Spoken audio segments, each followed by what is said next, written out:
안녕하세요. 노릇노릇 오늘의 역사 속 가족 이야기는 조선 선조의 아들 영창대군에 대한 이야기이고, 저는 역사 공부하는 비저슈탄트입니다. 노릇노릇 역사적 가족 역사 속 가족 이야기. 지난 시간에는 선조의 아들 중에 한 명이었던 임해군에 대한 이야기를 했었죠. 본인의 행동이 그렇게까지 나가지 않았더라면 사실 광해군의 정통성을 상당히 위협할 만한 사람이었고, 본인이 장자였기 때문에, 그리고 애초에 광해군이 아니라 본인이 세자로 책봉될 수도 있는 사람이었어요. 결국 그렇게 되지 못했고 사사당했죠. 광해군이 스스로의 정통성을 찾기 위해서 경쟁해야 했던 대상은 임해군뿐만은 아니었습니다. 선조는 정실 부인이었던 의인왕후와의 사이에서 자식을 두지 못했어요. 그래서 이제 후궁의 아들 서자였던 임해군이나 이제 광해군 같은 사람들이 왕위 후보에 올랐던 건데, 이런 상황에서 광해군은 세자가 돼가지고 굉장히 큰 활약을 했고, 그렇게 1598년에 전쟁이 끝나고 1600년에 정실 부인이었던 의인왕후가 사망합니다. 그래서 이제 정실 부인의 자리가 비게 된 거죠. 이렇게 되면 사실 일반적인 경우에는 후궁 중에 한 명을 정실 부인으로 이제 승격을 시켜요. 선조는 후궁들도 많이 있었기 때문에 특별한 사정이 없으면 사실 그렇게 한 게 관례인 거죠. 근데 선조는 이상하게도 후궁을 새로 뽑습니다. 1602년에 아들인 광해군보다도 10살 가까이 나이가 어렸던 인모광후가 왕후의 자리에 오르게 됩니다. 그리고 1606년 인모광후와의 사이에서 아들이 태어나죠. 영창대군이라는 아들이 태어납니다. 근데 1606년이면 광해군은 이미 세자로 16년을 있었던 상황이에요. 전쟁을 거치면서 자기 세력도 많이 늘렸고, 물론 이제 광해군은 서자의 차남이었고 새로 적장자가 태어난 거기 때문에 긴장이 생길 수는 있는 상황이지만, 새로 아들이 태어났다고 16년 동안 세자 생활을 한 사람을 그냥 버릴 수는 없어요.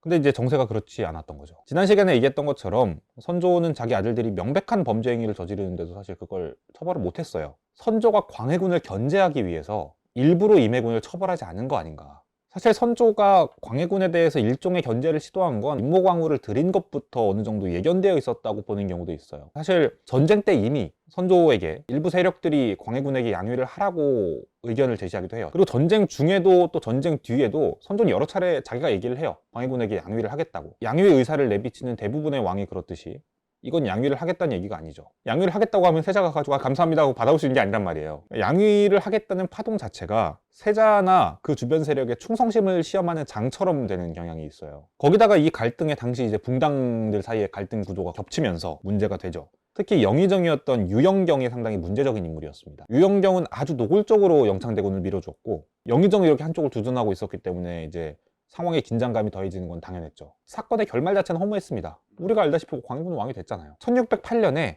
선조가 생각보다는 갑작스럽게 55세의 나이로 사망하게 됩니다. 예. 세자는 여전히 광해군이었고 영창대군은 3살이었어요. 이런 상황에서 선조는 광해군에게 이런 유언을 남깁니다.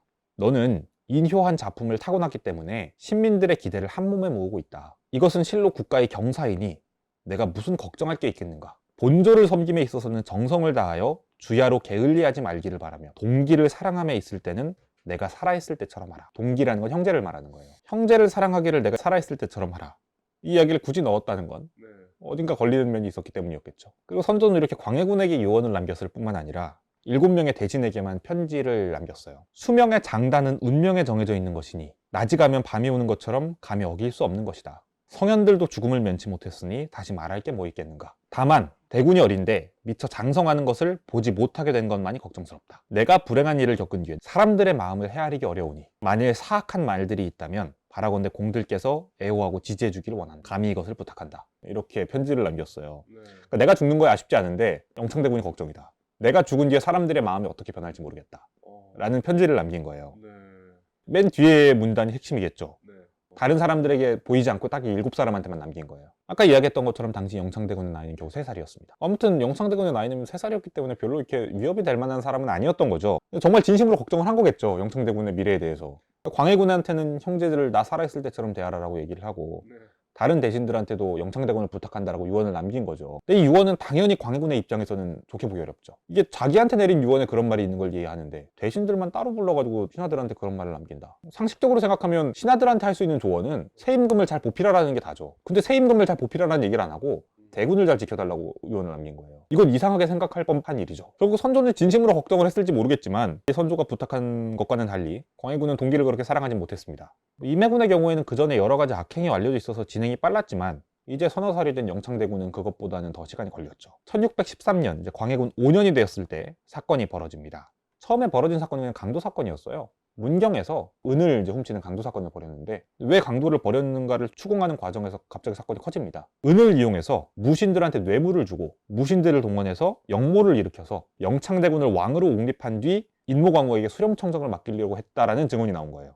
역모 사건이 된 거죠. 당연히 이제 현대에 와서는 실체가 없는 것으로 추정을 하죠. 왜냐면 광해군이 친구까지 하면서 개입했고, 인모광우의 아버지인 김제남이 여기에 연관이 되고, 인모광우가 자기 전의 정비였던 죽은 의인왕후의 무덤에서 저주를 벌였다, 이런 일까지 밝혀지고, 결국 인모광우의 아버지인 김제남과 그 아들들이 사사되고, 인모광우는 궁전에 유폐되고, 영창대군은 패서인이 돼서 강화도로 유배를 가게 됩니다. 그리고 그 다음 해에 유배지에서 사망하죠. 영창대군이 사망할 때 이제 나이가 만으로 8세에 불과했던 상황이었습니다. 광해군은 영창대군이 죽었다는 소식을 듣고, 영창대군은 패서인이 됐음에도 불구하고 예법을 따지지 말고 대군으로 대우해서 장례를 치르라 라고 명령을 하지만 책임을 면하기가 어렵죠.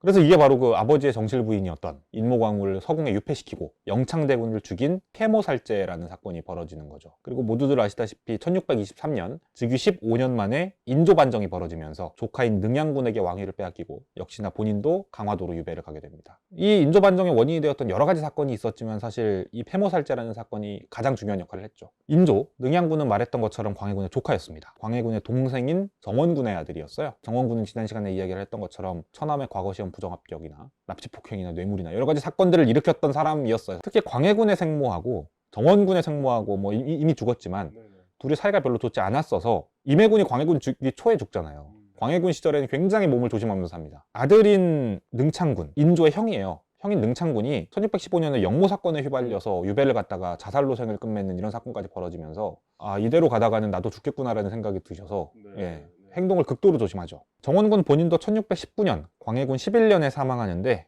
졸기에는 이렇게 쓰여 있습니다. 광해군은 정원군의 어머니의 장지가 매우 길하다는 말을 듣고 늘 사람을 시켜 정원군을 엿보고 죄에 얼고 해하고자 하였다. 이에 정원군은 걱정과 답답한 심정으로 지내느라 술을 많이 마셔 병에 들었다. 그는 늘 이렇게 말했다. 나는 해가 뜨면 그제야 간밤이 무사히 지났구나 생각하고, 날이 저물면 오늘이 다행히 지나갔구나 생각한다. 오직 바란 것은 집의 창문에서 죽어 지하의 선왕을 따라간 것뿐이다. 그렇게 이제 형을 보냈고 아버지를 보낸 능양군은 반정을 일으켜서 인조로 즉위를 하게 되는 거죠. 선조는 세자 광해군에게 동기를 사랑하라는 유언을 남겼지만 그 유언은 실현되지도 못했고, 어떻게 생각하면 그 유언 때문에 역효과가 난 것도 있었어요. 광해군과 임해군, 정원군, 또 영창대군, 또 조카인 능양군까지 이렇게 얽혀 있었던 감정, 그리고 갈등의 끝이 결국 반정과 폐위라는 어떤 극단적인 형태로, 폭력의 형태로 또 결말을 맞게 된 셈이죠. 노릇노릇. 오늘 이야기 재밌게 들으셨나요? 앞으로도 저희의 이야기와 함께하고 싶으시다면 노릇노릇 구독과 좋아요 부탁드립니다.